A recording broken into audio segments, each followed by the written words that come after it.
Velkommen alle sammen! Welcome back to the series where we speak about the true meaning of the Norse gods and deities and what they really represent. What you've all been waiting for, Thor. So most of the other gods we're able to go over in just a quick video, but Thor is going to take a lot longer because he is such a complex deity and so many mentions of him in the sources. So this video is just going over the theories of some of the experts in the subject, and I will do the attestations and speak about each myth, and there's some theories in some other videos. But this video, like I said, is just going over the theories so you guys can do your own research. So we're going to look at that, but first of all, check out my playlist. I've done about 30 of these gods now, and you guys ask questions that I've gone over already. I am never going to be one of those YouTubers that just begs you all to like and subscribe in every video. People are not dumb, okay? People know how the buttons work on their phone, and they're gonna do it when they get ready. You guys can like and subscribe whenever you want, but at least I can check back to my channel from time to time, because a lot of the questions you've been asking, I post those. But I think I've pissed someone off at headquarters with my videos because my stuff is not being recommended anymore. I was getting tons of videos, the algorithm was really good to me for a couple months, but now they're going way down. So just check back on my channel every couple weeks because I'm probably answering a lot of your questions, but it's most likely not popping up on your feed. Anyway, on to the theories about Thor. First one, you all know this, and that's that he represents thunder. Yeah, of course. The older version of Thor's name actually means thunder, like you see here. And many scholars over the past 100 to 200 years have given their interpretations of Thor and how he represents thunder in some of the myths, and it fits perfectly. Most of you know this, of course. Thor can represent the thunder. But Thor can also represent the sky or the storms. Remember that animist cultures saw everything as having a spirit or consciousness. Even inanimate objects and natural phenomena like the sky was believed to have a consciousness. Probably my favorite scholar ever on anything Norse is Hilda Davidson, and she relates Thor to the memory of an ancient symbol of divine marriage between a sky god and the earth goddess. So when Thor comes down to earth during the thunderstorm, and then the storm brings the rain, which makes the fields fertile. And of course, we know this is true in a way. Thor's wife, Siv, represents the earth. Again, I have to say this again, animistic peoples believe that the earth has a consciousness or some sort of spirit. When I say that the gods represent certain things, you know, some of the cringe pagans get pissed off because they think that makes us atheist. No, absolutely not. What people don't understand is these inanimate objects like the sky and the earth and the storms and thunder, they were very much believed to be real entities, real natural phenomena with a consciousness and the real spiritual energy that could see what we do, and even we can speak to them and invoke them and things like that. That's why these natural things that seem to be inanimate objects were worshipped as gods. It all comes back to animism, the original belief of every single human, if we go back far enough in time. Also, a cool note about Thor being the storm or sky god. That theory is that humans, usually kings and queens, they often dress up as the gods in ancient times and simulated this divine marriage and relation between a sky god and the earth goddess in order to bring fertility. So this is... we see this in ancient Rome, even Africa, just a couple hundred years ago actually, people still doing these types of things. So some assume that the Norse did this as well, and they're very fair to do so. We probably did, even though we don't have much records of it. Basically, a king dressed up like Thor and a princess dressed up as Siv, and they had a ceremony at a certain type of year for all the people and the spirits and the universe to see and watch. And of course they got married and had sex, and they simulated the fertilization that the sky or storm god and the earth have in order to make the actual sky bring the storm and rain and down to the earth and make things grow. This is something called sympathetic magic. Long subject, but I'll go into that in another video. but it's something all of us humans did. That explains also some of the myths about Thor, how he was a real person. It wasn't the god who was walking around smashing mountains with his hammer and doing all these crazy things in the myths, but it was a real human king sometimes dressed up and resembling this sky god, this thunder god, in order to trick the real sky gods to make it rain. Again, something that was done in all kinds of different places in the world. We have another theory by George Dumezil, probably not saying that right, but it's that Thor represents the strength. Specifically the strength in the warrior class of people. So the scholars split the Indo-European culture in very, very ancient times into three categories: the priest class, the warrior class, and just the regular people. This is before slaves were around, by the way.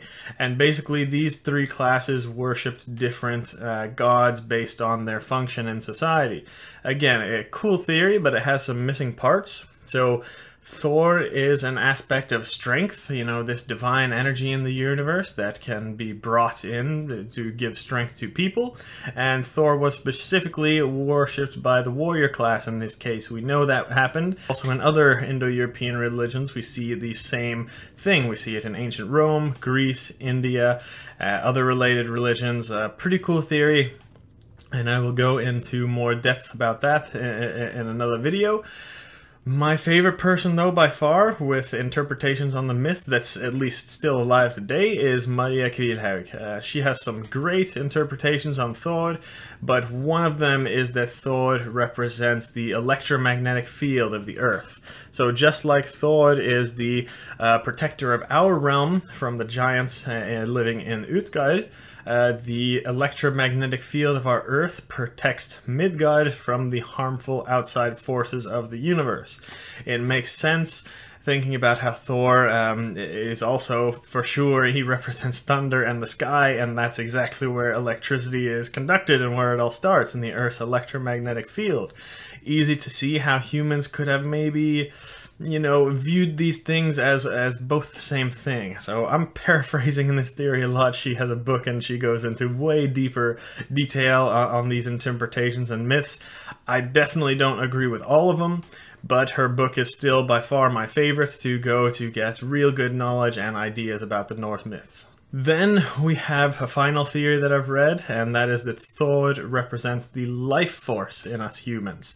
You can read about this in books by Varg or Vegard Solheim. Basically, it's that Thor is our life force during life, while we're alive, and then Mjolnir, actually, his hammer, represents the heart, or the heartbeat, the driving power behind that life force. And this really makes a whole lot of sense in the myths. Not all the myths, but a very good theory that I'm inclined to agree with. I'll do another video about that, but it really explains a whole lot of the myths very clearly in that case. So we have 4 to 5 theories there. Thor can represent the thunder, or the storm, or the sky.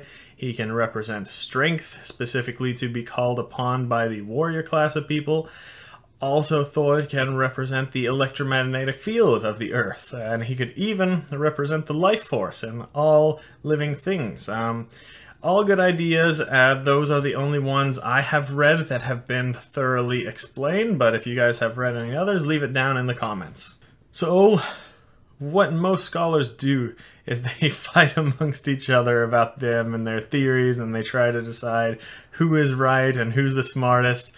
I'm not a big fan of that. All good ideas are good ideas, and they have a valid argument.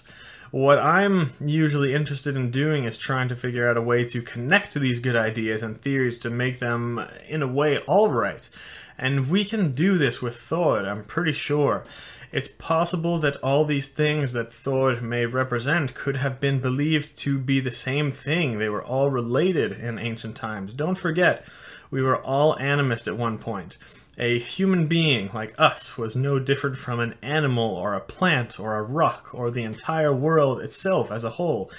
Every thing in the universe was believed to have some sort of spirit or consciousness, and when we remember that, we can see how all these theories can be connected and how Thor is so multifunctional in our myths. So as we know, as you all know for sure, the world does have an electromagnetic field. The planet has that. This is where electric and magnetic components are made, and that's where the thunder and the lightning are just started. But we humans, we also have an electromagnetic field, don't we? As a matter of fact, all living things have a small electromagnetic field. We all have a small area around us that has some sort of electricity or gravitation on a much smaller scale, of course, than the whole Earth, but it's the same function. Every living thing has a small energy field around it. Now, if we want to get a little bit more spiritual with it, that force around our body could be called the aura. It's our body's energy field. You know, you all have probably heard a little bit about this, but in Eastern belief, it's a vibrant and sometimes even visible little energy field around us when we are alive, but it disappears when we are dead.